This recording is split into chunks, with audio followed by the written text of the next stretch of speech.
बहू का ससुराल में दिन कैसे बीता है। वो सुबह सबसे पहले उठी और पूजा करके रसोई में आ गई। जल्दी से चाय के लिए चूल्हे पर पानी चढ़ाया और फिर बच्चों को स्कूल जाने के लिए जगाया। रसोई में जाकर पहले चाय बनाई और अपने सास ससुर को दी।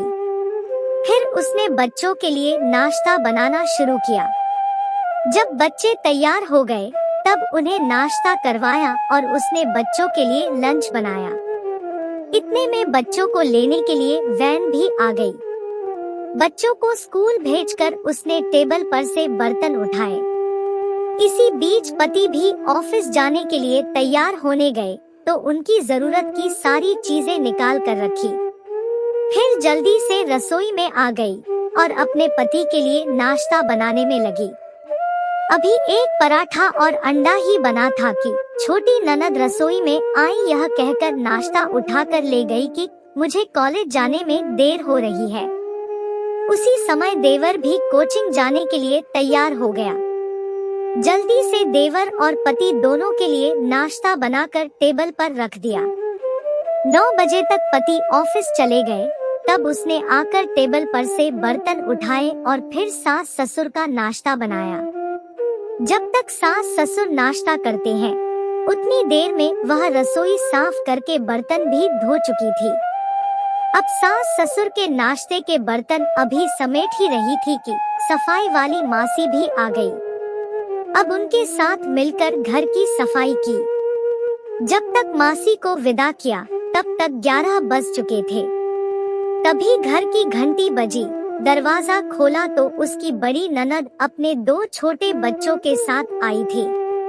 जल्दी से मेहमानों के लिए चाय और नाश्ता बनाया। उस समय 12 बज रहे थे। वह जल्दी जल्दी रसोई में खाना बनाने चली गई। तभी सास की आवाज आई, बहू अपनी ननद के लिए कुछ अच्छा सा खाना बनाना।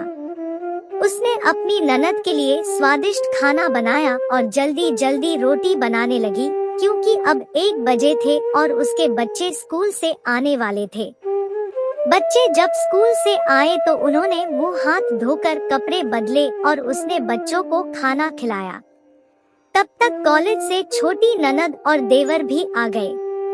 उसने जल्दी से सबके लिए रोटियां बनाई और सबको खाना परोस कर खिलाया। जब सब खाना खाकर उठे तो 3 बज चुके थे और उसे भी भूख लगी। उसने मेज पर रखे हॉट पॉट में देखा तो एक भी रोटी नहीं थी। वह सब समेट कर रसोई में जा ही रही थी कि तभी उसका पति घर में आया। उसे देखकर पति ने कहा, मुझे बहुत भूख लगी है, जल्दी से खाना ले आओ।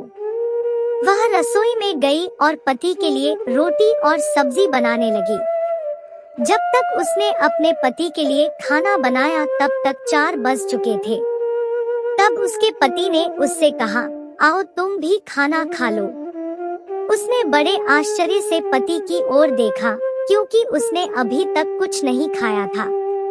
वह अपने पति के साथ खाना खाने के लिए बैठ गई। जब उसने रोटी का टुकड़ा अपने मुंह में रखा तो उसकी आंख से एक आंसू निकला। उसके पति ने उससे पूछा, तुम रो क्यों रही हो? उसने सोचा कि अब मैं इनसे क्या कहूँ। ये क्या जाने कि ससुराल में कितनी मेहनत करने के बाद मुझे ये रोटी मिलती है जिसे लोग मुफ्त की रोटी कहते हैं। उसने अपने पति को जवाब दिया, कुछ नहीं। तब उसके पति ने कहा, ये औरतें भी कितनी बेवकूफ होती है, बिना किसी कारण के भी रोने लगती है।